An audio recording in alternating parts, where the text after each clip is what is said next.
ಮಾತೆಯವರು ಅವರನ್ನು ತಡೆದು ನೋಡು ಹಾಗೆ ಮಾಡಬಾರದು, ಏಕೆಂದರೆ ತಲೆಯಲ್ಲಿ ಶ್ರೀರಾಮಕೃಷ್ಣರು ವಾಸವಾಗಿರ್ತಾರೆ. ಒಬ್ಬ ಸನ್ಯಾಸಿ ಶಿಷ್ಯರು ಸ್ವಾಮಿ ತನ್ಮಯಾನಂದರು ಅಂತ. ಅವರು ಜಯರಾಮ್ ಭಟ್ಟಿ ಶ್ರೀಮಾತೆಯರ ಹುಟ್ಟಿದವರು. ಜಯರಾಮ್ ಭಟ್ಟಿಗೆ ಬಂದಿರ್ತಾರೆ. ಆಗ ಶ್ರೀಮಾತೆಯವರ ಪಾದ ಪೂಜೆಯನ್ನ ಮಾಡಿ ಬಳಿಕ ಅವರ ಪಾದಗಳನ್ನ ಶ್ರೀಮಾತೆಯವರ ಪಾದಗಳನ್ನು ತಮ್ಮ ತೆರೆಯ ಮೇಲೆ ಇರಿಸ್ಕೊಳ್ತಾರೆ. ಯಾರು? ಸ್ವಾಮಿ ತನ್ಮಯಾನಂದರು. ತಕ್ಷಣ ಶ್ರೀಮಾತೆಯವರು ಅವರನ್ನು ತಡಿತಾರೆ. ನೋಡು ಹಾಗೆ ಮಾಡಬಾರ್ದು, ಏಕೆಂದ್ರೆ ತಲೆಯಲ್ಲಿ ಶ್ರೀರಾಮಕೃಷ್ಣರು ವಾಸವಾಗಿರ್ತಾರೆ.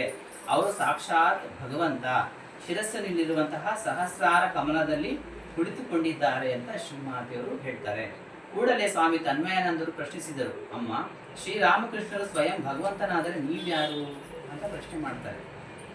ಈಗ ಶ್ರೀರಾಮಕೃಷ್ಣರು ಸಾಕ್ಷಾತ್ ಭಗವಂತ ಅಂತ ನೀವು ಹೇಳ್ತಿರಲ್ಲ, ಹಾಗಾದ್ರೆ ನೀವ್ಯಾರು ಅಂತ ಸ್ವಾಮಿ ತನ್ಮಯಾನಂದರು ಶ್ರೀಮಾತೆಯವರನ್ನ ಪ್ರಶ್ನೆ ಮಾಡ್ತಾರೆ. ಆಗ ಶ್ರೀಮಾತೆಯವರು ಸ್ವಲ್ಪವೂ ಹಿಂಜರಿಯದೆ ತೀರ ಸಹಜವಾಗಿನೇ ಹೇಳ್ತಾರೆ. ಏನಂತ?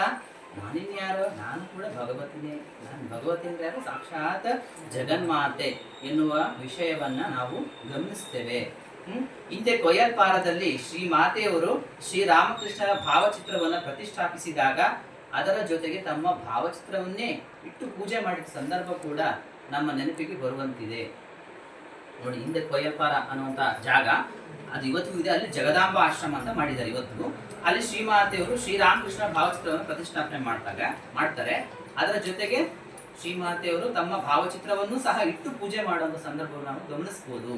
ಅಂದ್ರೆ ತಾವಿಬ್ರು ಯಾರು ಅನ್ನುವಂಥ ವಿಷಯವನ್ನ ಆ ಫೋಟೋ ಪ್ರತಿಷ್ಠಾಪಿಸುವ ಮೂಲಕ ಶ್ರೀಮಾತೆಯವರು ತಮ್ಮ ಸ್ವಸ್ವರೂಪವನ್ನ ಸಾಬೀತು ಮಾಡ್ತಾ ಇದ್ದಾರೆ, ಜಗತ್ತಿನ ಮುಂದೆ ಹೇಳ್ತಾ ಇದ್ದಾರೆ. ಇದು ತಮ್ಮ ದೈವತ್ವವನ್ನ ಅವರೇ ಅಂಗೀಕರಿಸಿದ ಒಂದು ವಿಶೇಷ ಸಂದರ್ಭ.